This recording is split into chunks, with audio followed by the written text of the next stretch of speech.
two defining moments in my life that Mm-hmm. really had a lot to do with who I am and what I do. Mm-hmm. And and with each one of them, it was like that uh, tale of two cities. Mm-hmm. It was the best of times, and it was the worst of times. And the first one was when I was 12 years old. We'd been out to the beach, the whole mom and all the family. Dad worked on weekends. And we were coming back on a Sunday. We Mm-hmm. stopped by a new housing community over near Jacksonville University to drop some little friends off that had come out to the beach with us. And we were coming out of there, and we're in a big old Fleetwood Cadillac. Mom's driving. I'm in the seat with my brother and my cousin, my older sister, and two younger brothers in the back seat with a couple of more cousins. And all of us, we're going across the street. I feel Mom try to speed up, and all of a sudden, wham! And we're going around in that great big old Cadillac like a helicopter blade. Tremendous G forces, sugar sand so thick in the air you couldn't see your hand in front of your face. And after about a dozen spins, the thing comes to a stop. I'm not hurt. Mom might have been knocked a little bit unconscious, but not for long. My brother and my cousin are okay, and I was the big brother in the family. My sister was a year and a half older, but I was the one that took care of everybody. I checked on them. I heard my littlest brother screaming bloody murder. He was Blaine was 4. I jump over the seat, and he's there holding his ankle, and I look at it, it's clear he's broken his ankle, and he's screaming, and Mom comes around, and she takes over with Blaine, and I see that my 13-year-old sister, Ingy, I guess she was 14 then, is missing, and my 6-year-old brother, Henry, is missing. And I get out of the car, go looking for him. And I see Ingy lying in the road over by the curb, looking like a little baby. She's in a fetal position, and she's totally unconscious. And there's some people with her. And I go over, and having been a Cub Scout, I knew how to take a pulse. And I went over and felt for her pulse, and she had a pulse. And there are people that were trying to take care of her. So I looked around for Henry. And I saw a group of people over in the sand by a telephone pole. Mm-hmm. I walked over there, and there was my little brother lying on his back.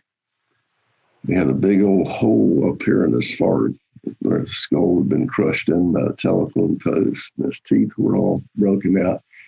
And he was lying there. His eyes were open, but they were just glazed over.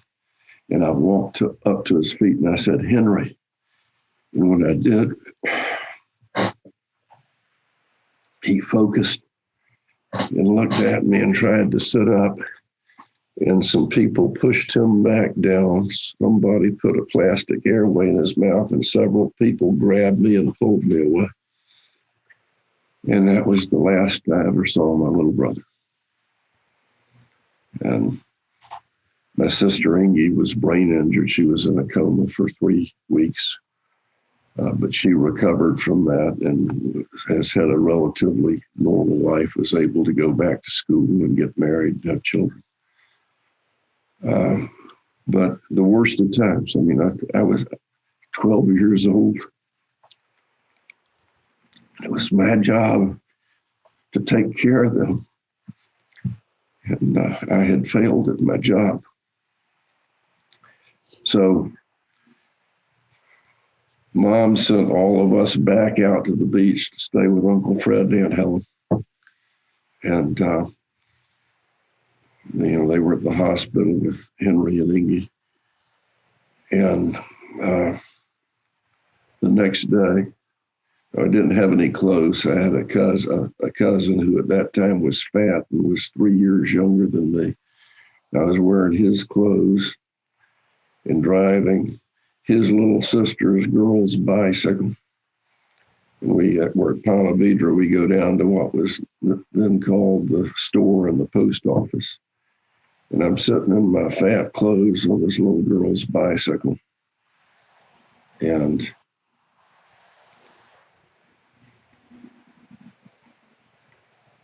I lay eyes for the first time on my beloved. Priscilla comes walking out of the store.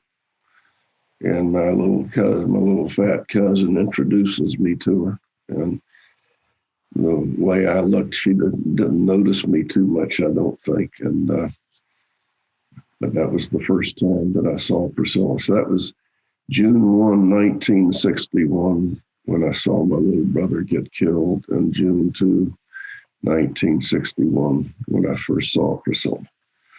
The best of times and the worst of times. So that's 61. Fast forward to 1974. What's that? 13 years. 13 years, yeah. And my first year of law practice was down in Miami, trying cases already. And Priscilla breaks her water a little bit prematurely in the middle of the night, drive her into Baptist Hospital. We're up most of the night, and then they decide she needs to have a C-section. She needs to have a forceps delivery because despite the Pitocin they're using, the baby's not coming out.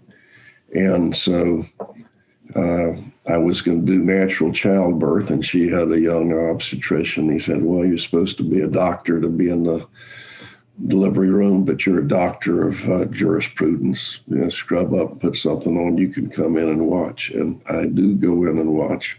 And I see him do an extended episiotomy. And I see him reach up into Priscilla's birth canal, get the forceps on Henry's head, turn Henry, and pull him out. What I now know was a high forceps delivery, which had been outlawed about a decade earlier because it brain injured too many babies. But so I'm standing there watching him sew up Priscilla's episiotomy, and Henry's over at the table with two nurses, and I'm waiting to hear him cry, waiting to see him move. None of that's happening, and he's turning darker and darker and darker. Gets to be about the color of the suit I'm wearing. And the obstetrician looks up and sees it and tells the anesthesiologist to leave Priscilla and go help. And he goes and helps and intubates Henry and starts suctioning and everything, and finally get him to cry. And then they show him to me real quickly, and then they take him off to what I learned was the neonatal intensive care unit. And he nevertheless came home after about the fifth day, and he was a beautiful baby, but something was never quite right, and it wasn't until he got to be about 2 or 3 and should have started talking that we learned there were a lot of problems, and we've gone on and we decided we'd have no more children so we could devote our life to Henry's special needs. And about 4 or 5 years later, we slipped up, had our second child, and we soon realized that Henry was learning more from him than he was from us. And we started thinking about, as long as we're alive, Henry's going to be fine, but what happens when we die? And, so we hurried up and had a few more. They're all wonderful brothers and sisters, and they take care of Henry. And Henry has really become the centerpiece of our family. So those are the 2 defining moments in my life.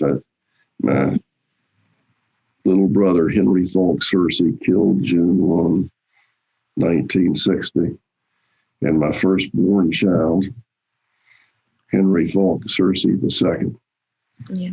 brain injury at birth, March 21, 1974. Each time the best of times and the worst of times. Yeah. And that's what I have been about ever since. I know, sitting here talking to you intellectually, Yeah. I know just as sure as I'm sitting here, 12-year-old kid in the car, I couldn't have kept that from happening. But emotionally, Yeah. I was supposed to take care of my little brother, Mm-hmm. failed at my job. And that is a terrible feeling and a powerful force. And with my son, Henry, the same thing.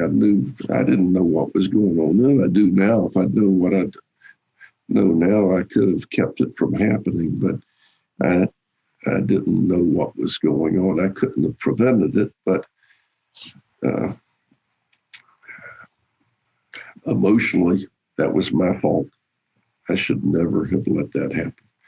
And I still have that. Intellectually, I know there was not anything I could do. Yeah. Emotionally, Yeah. I know. You carry it feels terrible to me that I failed to protect my loved ones. Yeah. So that's why I do what I do.